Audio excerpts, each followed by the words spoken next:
Legal dictation number 12. 3 seconds left. Start.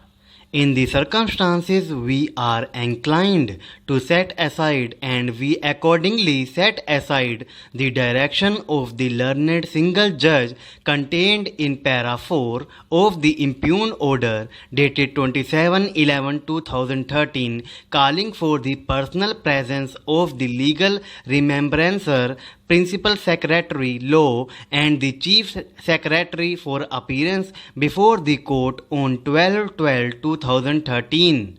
Having said this, it is also necessary to appreciate the anguish which is contained in the order of the learned single judge dated 27/11/2013, which reflects the state of affairs in regard to the manner in which litigation involving the state is conducted before the High Court. The state is undoubtedly the largest litigant.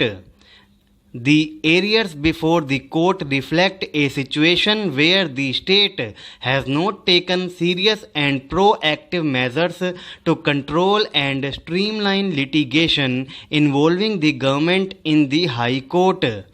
In order to achieve the goals stated in the National Litigation Policy, it is necessary for the state government to have a careful and serious look into the question relating to the conduct of litigation on behalf of the state in the High Court and other courts.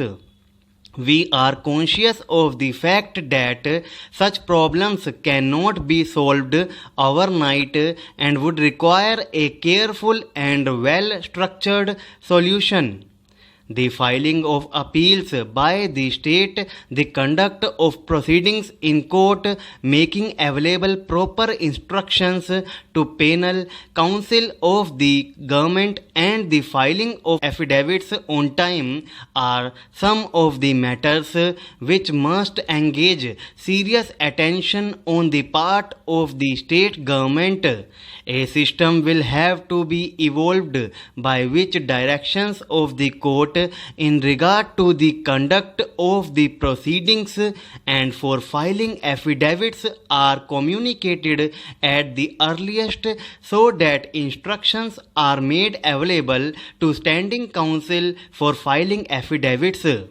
Otherwise, the matters remain pending for an inordinately long period of time, and interim orders which may ultimately affect the interest of the state have to be passed only because of the absence of adequate instructions to the learned standing counsel appearing on behalf of the state.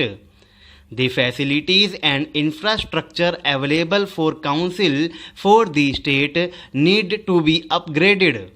We have no doubt that these issues will engage the attention of the state at the highest level, and accordingly we would request the Chief Secretary of the state, with the assistance of the Principal Secretary Law and other senior officers of the state government, to have a comprehensive analysis made that would facilitate the conduct of litigation by the state in an efficient and time-bound manner.